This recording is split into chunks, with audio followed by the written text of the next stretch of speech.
you win the world title, that thing on your back isn't a number or a name.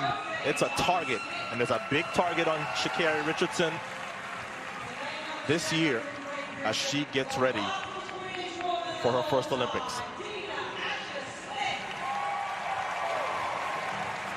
And we've seen a number of world versus Olympic champions here today, and another one here in the 100.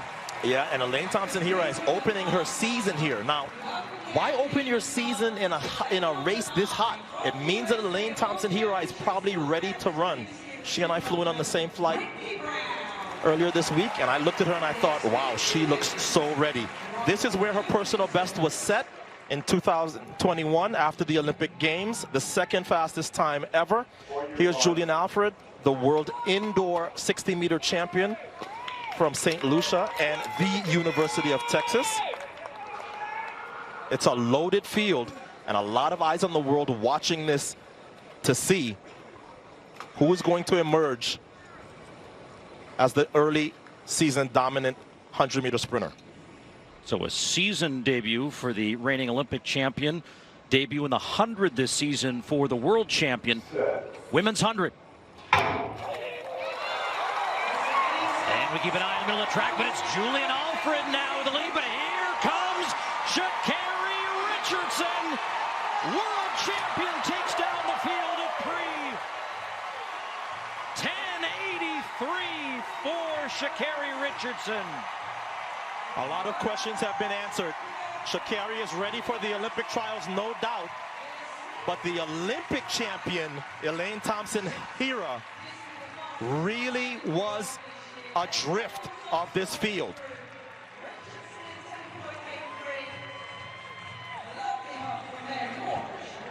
So Sha'Carri is dead center, 4 to her left, 4 to her right, and she got a good start. Julian Alfred was out with her, but she was able to celebrate way before the line.